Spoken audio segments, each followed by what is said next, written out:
Hong Wusong tumbuh di keluarga miskin dan penuh kekerasan. Untuk menghindari amukan ayah tirinya, ia kabur dari rumah dan hidup di jalanan. Ia tidak pernah mengemis, hanya bekerja apa saja yang bisa dilakukan. Menyemir sepatu, menjual permen karet, bahkan memanggul barang di pasar. Setiap hari ia hanya berpikir bagaimana caranya bisa makan dan bertahan hidup sampai esok. Suatu hari keberuntungan kecil datang. Seorang pemilik pabrik melihat kegigihannya dan menawarinya bekerja. Upahnya tidak seberapa, tapi bos itu memberinya makan dan tempat tidur di gudang belakang pabrik. Bagi Wusong muda, itu sudah seperti rumah pertama yang benar-benar menerimanya.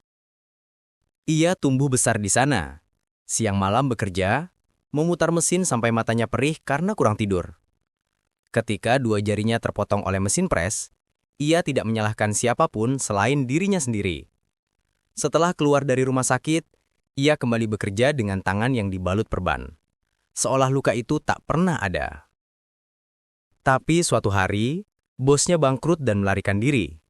Gaji berbulan-bulan tak dibayar, pesangon pun hilang begitu saja. Namun, Wusong tidak marah. Dalam pikirannya, ketika perusahaan jatuh, pekerja juga harus ikut menanggungnya. Ia tetap tinggal di pabrik itu, karena tidak punya tempat lain untuk pergi. Sandi Rahka, beberapa waktu kemudian, perwakilan dari perusahaan besar datang ke pabrik tua itu. Mereka menawari Wusong untuk mengambil alih dan melanjutkan produksi dengan bantuan modal. Ia tidak mengerti urusan bisnis, tapi ia tahu cara menjalankan mesin lebih baik dari siapapun. Dengan keyakinan penuh, ia menandatangani dokumen kerjasama itu. Hari demi hari, ia bekerja tanpa henti. Tangan-tangannya yang kasar berputar bersama mesin hingga larut malam, memenuhi setiap tenggat waktu yang diberikan. Baginya, perintah atasan adalah mutlak. Jika bos memerintah, pekerja melaksanakan. Begitulah dunia yang ia pahami. Kerja keras dan ketekunannya membuat pabrik kecil itu tumbuh pesat. Pesanan terus datang, hingga ia dipercaya memproduksi bagian-bagian inti untuk mesin mobil. Perusahaannya kini berubah dari bengkel reyot menjadi perusahaan menengah yang diakui. Namun semakin besar tanggung jawabnya, semakin keras pula cara pandangnya. Dalam benaknya, dunia hanya terdiri dari dua jenis orang. Mereka yang memerintah dan mereka yang harus tunduk. Ia bersumpah suatu hari tak akan lagi berada di pihak yang ditindas. Hong Wusong bergamum di tengah deru mesin. Aku akan terus maju sampai tak ada lagi yang bisa menginjakku. Ketika pemerintah berganti dan masa militer berakhir, banyak hal ikut berubah. Di perusahaannya, serikat pekerja mulai terbentuk. Awalnya, mereka hanya meminta waktu kerja yang lebih manusiawi, sistem 2 shift agar tidak terus-menerus lembur semalaman. Tapi Hong Wusong menganggap semua itu sebagai bentuk pembangkangan. Ketika para pekerja menggelar mogok, ia berdiri di depan pabrik dengan wajah dingin menatap tenda-tenda protes yang berdiri di halamannya sendiri. Ini perusahaan yang aku bangun dengan tanganku sendiri, katanya pelan tapi tegas. Kalau tak suka aturan yang kutetapkan, mereka bisa keluar. Tak ada yang kupaksa bekerja di sini. Serikat akhirnya menyerah dan menyatakan kembali bekerja. Namun bagi Wusong, mereka sudah kehilangan kepercayaannya. Sekali melawan, selamanya dianggap ancaman. Ia memutuskan serikat itu harus dihapus total. Tapi hukum tidak berpihak sepenuhnya padanya. Ia tahu, undang-undang ketenagakerjaan melindungi para buruh. Seorang pengusaha tidak bisa memecat seenaknya tanpa alasan sah. Bagi Wusong itu terdengar konyol. Bagaimana mungkin di negara kapitalis, bos tidak bebas menentukan siapa yang boleh bekerja? Ia merenung lama, sampai akhirnya menemukan jalan lain. Jika tidak bisa memecat mereka, buat saja mereka pergi dengan keinginan sendiri. Untuk itulah ia memanggil seseorang. Pak Li, sampai kapan aku harus melihat orang-orang itu berkeliaran di depan pabrikku? Di depannya duduk seorang pria berusia 40 tahun dengan kacamata tipis.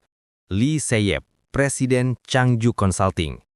Dulu, ia adalah pengacara buruh yang memperjuangkan hak para pekerja, namun setelah lebih dari 10 tahun di dunia itu, ia sadar sesuatu. Perusahaan jauh lebih murah hati daripada para pekerja. Ia pun berbalik arah. Bersama temannya, Lim Dushik, mantan preman yang kini menjadi wakil presiden, mereka membangun Changju Consulting dengan slogan manis, mitra pasti dalam manajemen SDA dan hubungan ketenaga kerjaan. Setelah perusahaan mereka ikut campur, serikat manapun yang keras kepala berubah menjadi jinak seperti domba. Tak heran, banyak perusahaan besar bersedia membayar mahal untuk jasa mereka.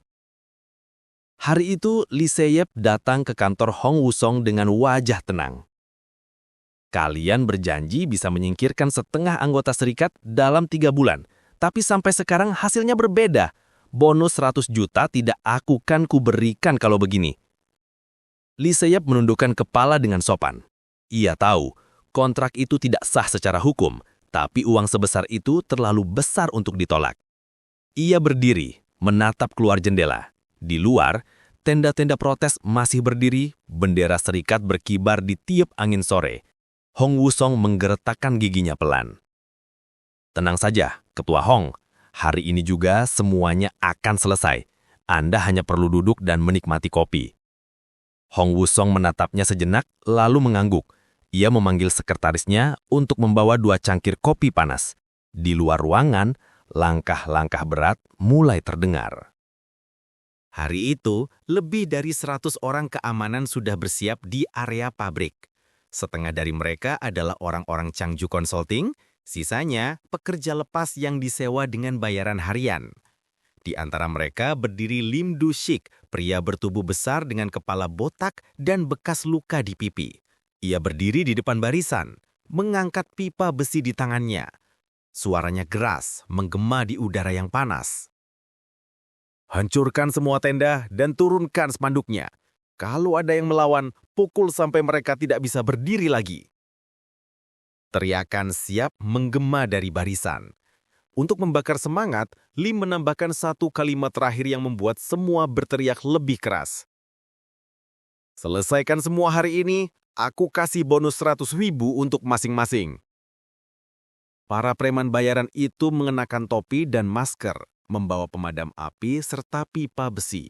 Mereka sudah terbiasa. Sebagian besar adalah orang-orang yang pernah bekerja di lokasi pembongkaran atau penggusuran liar. Namun 1 orang, pekerja lepas baru, mengangkat tangan dengan ragu. Tuan Lim, kalau nanti kita dituduh melakukan kekerasan, gimana ya?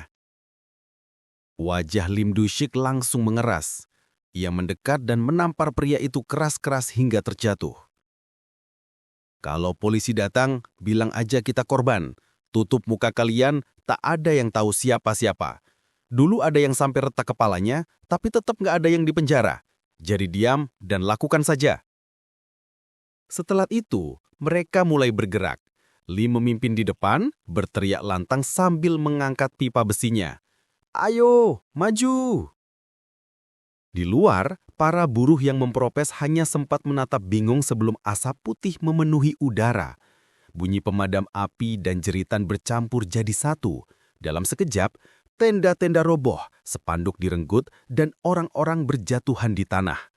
Polisi sempat datang, tapi hanya melihat dari jauh lalu pergi seolah tak melihat apa-apa. Saat Lim Dushik yakin semuanya akan segera beres, tiba-tiba sekelompok pria berpakaian hitam muncul dari sisi pabrik. Mereka bergerak cepat dan rapi, bukan seperti massa biasa. Dalam hitungan detik, para preman bayaran mulai tumbang satu persatu. Orang-orang itu memegang tongkat logam yang bisa memanjang dan setiap ayunan mereka mengenai titik vital lawan dengan presisi sempurna. Dari jauhan Taegyu menatap dengan kedua tangan bersilang di dada, sementara Jinhu berdiri di sampingnya dengan tenang. Semua orang punya rencana, sampai akhirnya kena pukulan pertama. Gumamnya mengutip ucapan Mike Tyson. 100 orang preman tak berdaya menghadapi 30 anggota ekskop yang terlatih. Mereka bergerak seperti satu tubuh, efisien, tenang, dan mematikan. Dalam waktu kurang dari 20 menit, semua penyerang tersungkur di tanah. Hanya Lim Dushik saja yang masih berdiri, menggenggam pipa besinya sambil menatap marah. Kalian pikir bakal lolos setelah ini? Ini penyerangan, dasar bajingan. Taegyu tertawa kecil, bertepuk tangan dengan nada sinis. Dulu, kalian yang main hakim sendiri, sekarang kena balik. Itulah keadilan. Lim hendak menyerang, tapi sebelum sempat bergerak, manajer X-Corp yaitu Lee Chel-jin sudah menyalip langkahnya. Satu pukulan bersih menghantam wajah Lim, membuatnya jatuh terkapar. Aku sempat belajar tinju waktu muda, ujarnya sambil tersenyum tipis. Tak lama kemudian suara sirena polisi memenuhi udara. Belasan mobil datang berbaris, tapi kali ini semuanya sudah terlambat. Para penyerang sudah ditangkap dan berlutut di tanah dijaga oleh anggota X-Corp. Jinwoo melangkah ke depan, menatap kamera para wartawan di atap gedung yang merekam semua kejadian itu.